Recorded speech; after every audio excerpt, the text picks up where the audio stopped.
Good morning, ladies and gentlemen. Let me tell you the one thing that I have learned out here. Anytime you ever get a platform to talk about your stories, do that. So I have people here that have been very gracious. Guess where I am? It's called the Tarang Manch Talk Show. I'm absolutely honored and privileged to be here. And I love that tagline. If it says, if you have a story to tell, we have a platform. And on this platform, I'm going to use it and capitalize it and talk to you about lessons learned in my life. Of course, everybody's got lessons in here, but going through the whole emotional part of it, the intellectual quotient part of it, that's where it starts. Where did I start my journey? I'll tell you. It was almost like 26 years ago. This started off in Saudi Arabia. I was working as an airport services manager with Emirates Airlines. Of course, one of the best airlines in the world. That's where you can see, that's where I've come in from. And I was at a party, they were talking about in Saudi Arabia. Whilst I was sitting and having a break, and I'm good networking with a lot of people, making them socially acceptable in them. So I'm sitting out here, and I've got at the side one of those guests called Christine Pereira, happens to be a Toastmaster. I'm coming to that. I belong to a great organization called Toastmasters International. She was sitting at the back and she said, Lancy, what do you do for a living? I said, I'm the airport services manager for Emirates Airlines. She says, it's great. You got to join Toastmasters. And I said, Christine, what's in it for me? Yeah, Toastmasters, what do you guys do? Raise the toast. She says, why don't you come in for one of the meetings? You probably learn something which is on there. Now, I'm curious. I'm intrigued. So I went across for the first Toastmasters meeting that I had in there. Everything was fine and nice. Toastmasters is an organization where they teach you communication and leadership program. Everybody loves that. But of course, you got to make time for it. I was like the reluctant person. Like the Toastmasters Club, where I was invited to, meets every Sunday. It's called the Oasis Toastmasters. Christine called me up and said, can you come in for a meeting? I'll pick you up. We landed up at the first meeting. I listened to all the speeches that they had in there. At the end of it, the president said, all right, you're a guest, Lancy. What do you think about the Toastmasters meeting? And I said, oh, nice. You know, the usual, you keep on saying like you like the meeting, etc. And I walked off home. Next day, I get a call from Christine. Nancy, you have to come in for the next meeting, which is on Sunday. As usual, I was a reluctant Toastmaster. I started making excuses. She said, nothing doing. My husband and me, we're going to come and pick you up. For that, 3 meetings that I walked in and I listened to it, everything was fine and dandy, and I was made a member. And here's where the journey started off, ladies and gentlemen. I was called upon to do my second speech. I'm standing here exactly like in this platform with a podium in there. In my first minute that I was talking, I accidentally bumped into the podium. There was a gavel. It slid down on the side and hit the floor, which happens to be a marble one. There was a loud thud. I went into a mental block. As much as I can, I was not able to continue with my speech. So sheepishly, I walked back and I sat down on my seat. But Christine Pereira, who introduced me to Toastmasters, was sitting at the back. She tapped on my back and said, Nancy, would you like to try your speech again? Now, I know over the years, I've learned a fantastic quote, which I've always believed. It says, don't wait for an opportunity, create it. Maybe I created there at that time unconsciously, and I said, yeah, okay, fine, Christine. 20 minutes later, I was called back again onto the podium. This time, I sailed through. Everything was fine. But there was a lesson learned in that. Who gives you a second chance in life? When was the last time you gave somebody the first chance? When was the first time somebody gave you a second chance? And that second chance, ladies and gentlemen, was my first lesson 25 years ago. And in that, it indicated the word respect.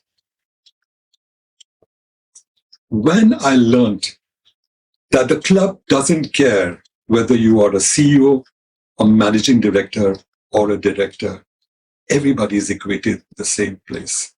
And that respect is something which I took as an airport services manager back to work, and then learned that this is one way of dealing with my staff.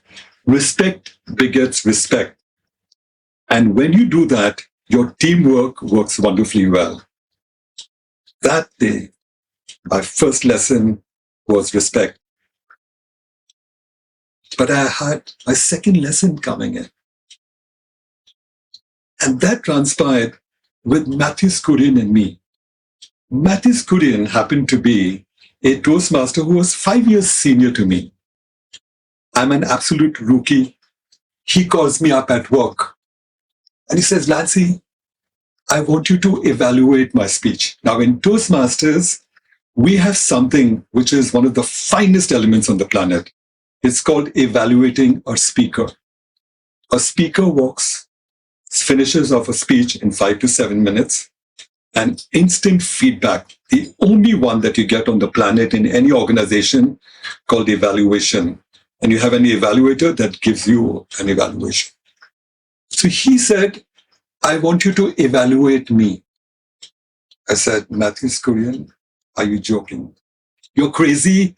You're mad. I'm just a rookie. You've got a whole lot of senior people in the Toastmasters Club. Why me? And the man had just one word. It stuck in me for the last 27 years. He said, I believe in you. When was the last time you said to somebody, I believe in you? When was the first time you had someone saying, I believe in you? And you know, when somebody says the word believe, you can't let that person down. It takes heaven and earth for someone to believe in you. And when that happens, you respect the person and you pay back. I went back a week later with his evaluation, and I finished it off in the regular 3.5 minutes that I had. In the break, whilst we were having snacks, a whole lot of senior Toastmasters came in and said, Lancy, how did you do that? And I said, do what? How did you evaluate a senior person's speech? First, it's a technical presentation of 30 minutes. How did you manage to get that? And I said, he believed in me. How could I let him down? Ladies and gentlemen, that was the second lesson that I learned in a great organization called Toastmasters. It was called integrity. The integrity of a man who's 5 years senior to me. I'm an absolute rookie, a newcomer. Not to undermine my ability to deliver the goods. That humbled me. No perceptions. We have perceptions and prejudices in our life, and we always undermine someone and think that they just can't be able to deliver whatever we want to. But 27 years ago, this is what I learned from Matthew Skurian. And that was my second lesson, called integrity. Fabulous, right? You think there weren't any more lessons? Of course, there was a lesson forthcoming in a year later. In Saudi Arabia, we have a school called the Indian International School. The Indian Embassy School has almost like 25,000 students under one roof. Girls and boys are segregated out there. In that school, they wanted to have some judge to come in there and pick up 6 girls and 6 boys to go for the next one. It's called the debate contest. I got a call from the principal. All right, Mr. Ahmed.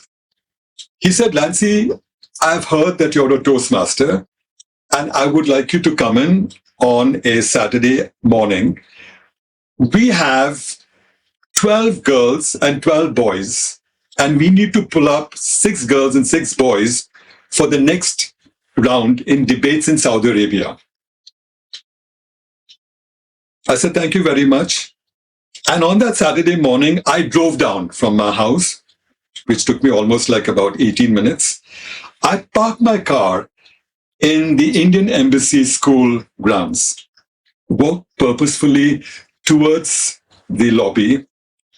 There, when I introduced myself, immediately said, oh, yeah, the principal is waiting for you. And as I walked through the corridors, I could hear a lot of people speaking in there, and I knew I was walking towards the principal's office. When I landed in, you see, I don't belong to the education. I'm an airport services manager. So what do you think happened in that room when I walked in? I'm the odd man out. Everyone else is from the education fraternity, vice principals, assistant supervisors, the whole works in there. So when the principal introduced and said, this is Mr. Dsouza, and he's the airport services manager of Emirates Airlines, they were like, what's he doing in here? Non-education? What would you know about judging young kids in a debate? Of course, the odd man out, but I can even the field. So I held my ground. We walked into the multi-purpose hall, which houses about 5,000 people. And that's where the contest took place. The reason why I'm telling you is because there was a lesson that I learned in there. Now, that's a multi-purpose hall. And you've got almost 5,000 people, youngsters sitting from the 8th, 9th, and 10th graders. 3 judges. The first judge is Mr. Donald. He's from the Tarang American Academy, a person from the education fraternity. So he was sitting in the hall, right up on the extreme right. In the center, we had a Mrs. Ansari, who happens to be the resident professor at King Fahad University of Petroleum and Minerals. A lot of weightage in the center. And in the extreme on the left-hand side was the odd man person out there. There. So we had that shortlisted out of the 12, they're shortlisted 6 girls now and 6 boys from the 8th, 9th, and 10th graders. And they're all on the stage. And all of them are in a debate. After the debate got over, the vice principal invited the judges, the 3 of us, to give our views on what they thought about the performance.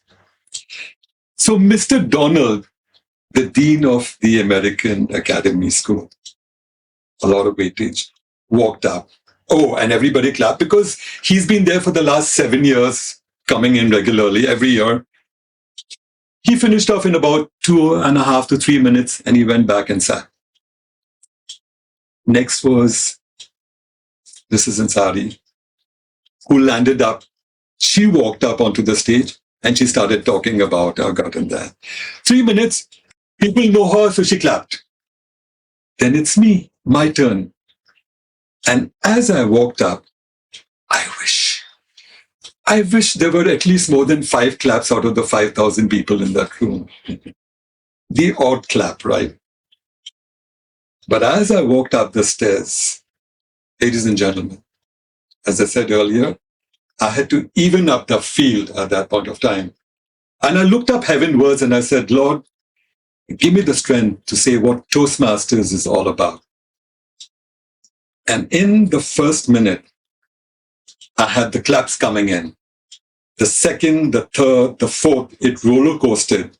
The whole multi-purpose reverberated with a lot of applause as I kept on. The assistant principal, I know him well. He looked up at me and he says like, wow.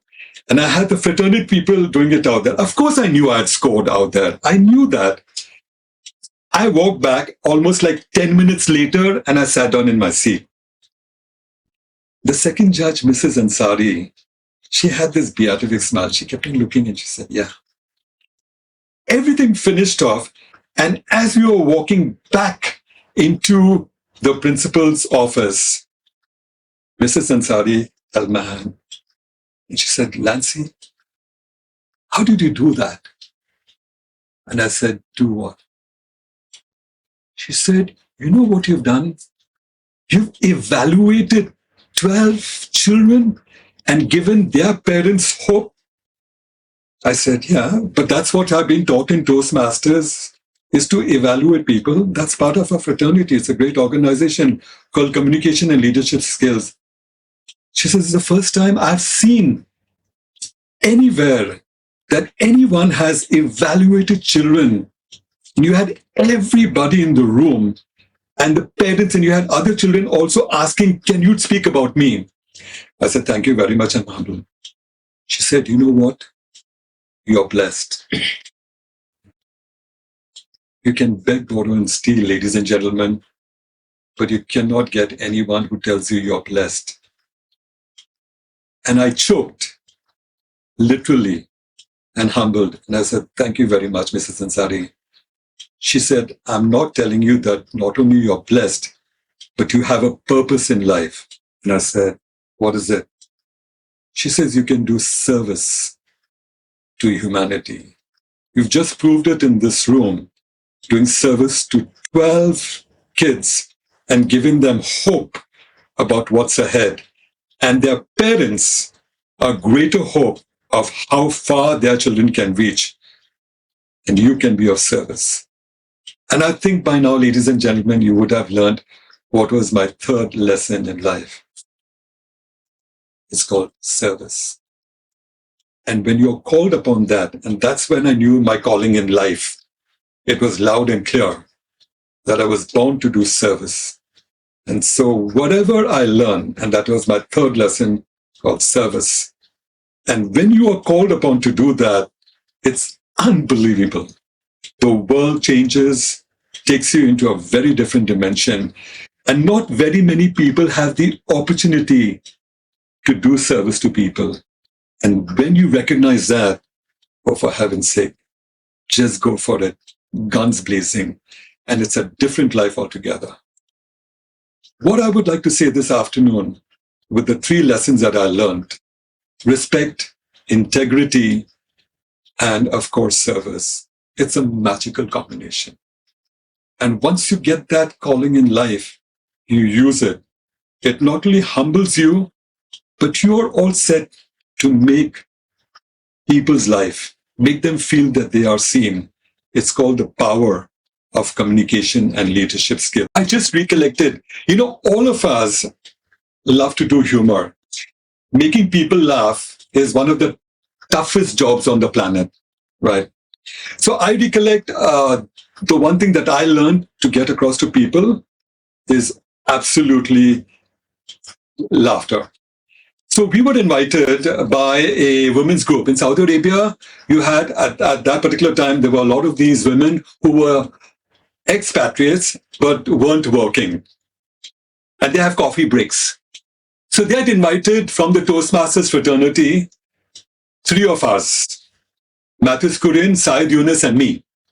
We landed up on a Thursday afternoon. It was coffee break for them. Now, we had 2 of our Toastmasters, that was Mathis Kurin and Syed Yunus, who walked in and talked to them about Toastmasters communication and leadership program. But they were not able to raise the laughter. So they said, Lancy, you better take this over and get it. I'll tell you, there's a reason why I'm giving you this particular incident. It's part of the communication and it's also part of the leadership skills. So I walked in there. Oh, and there were a whole lot of women in that room. And I said, you know, ladies, and bringing up children is the easiest thing on the planet. They wanted to kill me, hang me, shout, scream, all the best galis that they wanted to give. But I said, whoa, ladies, wait a minute. One of the things that we learn in Toastmasters is called listening skills. I haven't finished my sentence yet. It's all part of the communication and leadership skills. Now, I'm going to say the same thing again.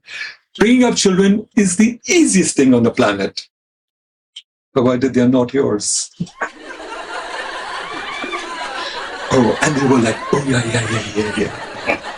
Of course, I got them eating out of my hand after that. But that's one lesson that you learn. You don't have to be serious in life when it comes to communication and leadership skills in this 21st century that we have in now. One of the greatest assets is to make people laugh. It's tough, it's humor, but it gets connected emotionally.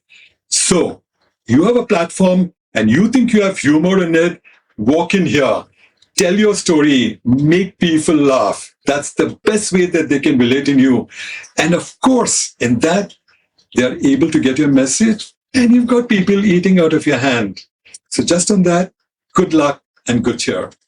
And of course, this platform which I got in there, if you have a story to tell in this particular recording room, they're telling me, we have a platform. Of course you have a platform.